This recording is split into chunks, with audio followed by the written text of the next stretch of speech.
तर ती येणाऱ्याची जी वृत्ती आहे ती घेणाऱ्याने पण घेतली पाहिजे आणि जे आपल्याकडे आहे ते दुसऱ्याला देण्याचा प्रयत्न केला पाहिजे.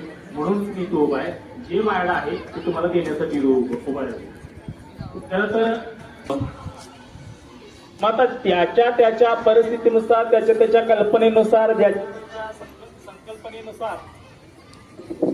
संकल्पनेनुसार प्रत्येकाचा सल्लागार किंवा गुरु हा कदाचित वेगळा असू शकेल. पण मित्रांनो, आजच एक सूचना तुमच्या वर्गामध्ये आलेली आहे आणि त्याबद्दलच मी एकाच मिनिटात सांगणार आहे की माझा तरी गुरु एक चांगलं पुस्तक आहे. आणि म्हणून आज तुम्हाला एक सूचना मिळालेली आहे की ग्रंथालयामध्ये तुम्हाला देखील अतिशय चांगल्या पद्धतीची पुस्तकं वाचायला मिळणार आहेत आणि पुस्तकाशिवाय दुसरा चांगला गुरु नाही असं माझं स्पष्ट मत आहे.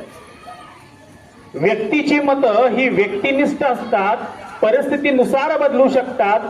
तो सल्ला परिस्थितीनुसार बदलू शकतो, व्यक्तीनुसार बदलू शकतो, वेळेनुसार बदलू शकतो, पण पुस्तकं जे आहेत तेच सांगतात.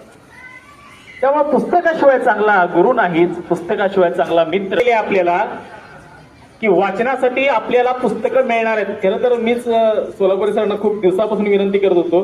परवाने त्यांना जरा त्या गोष्टीची आठवण करून दिली, स्मरण करून दिलं आणि तुम्ही पण कंगवणी सरांना पण त्या गोष्टीचा पाठपुरावा केलेला आहे. आणि म्हणून आदरणीय सोलापूर सर यांनी तो निर्णय घेतला. खरं तर आम्ही घ्यायला भाग पडलं, कारण गेली 2-3 वर्ष आम्ही सांगतोय सर ही खंत आहे आपल्या शाळेची खरं तर असो. आणि मग त्यावेळी ते तिथल्या मॅडम जे आहेत ते त्यावेळ्या वेळेत तुम्हाला जी वेळ दिलेली आहे, तुम्हाला जो वार दिलेला आहे त्यावेळेस ते तिथं उपस्थित राहणार आहेत आणि आपल्याला तिथं चांगल्या पद्धतीची पुस्तकं ही वाचायला मिळणार आहेत.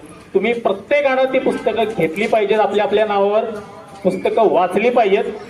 वर्गात तुम्ही वाचलेल्या पुस्तकांचा संदर्भ त्याच्याविषयी चर्चा ही नक्की होणार आहे. त्यामुळे प्रत्येकानं ती पुस्तकं वाचली पाहिजेत, लक्षात घ्या. कारण मित्रांनो, पुस्तकाशिवाय चांगला मित्र नाही. खूप चांगली पुस्तकं आहेत.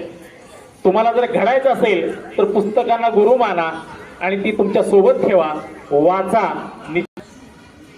एवढंच बोलून मी इथं थांबतो. संयोजकांनी मला बोलण्याची संधी दिली त्याबद्दल त्यांचं मी आभार मानतो आणि गुरुपौर्णिमेच्या तुम्हा सर्वांना पुन्हा एकदा शुभेच्छा देतो आणि थांबतो. धन्यवाद.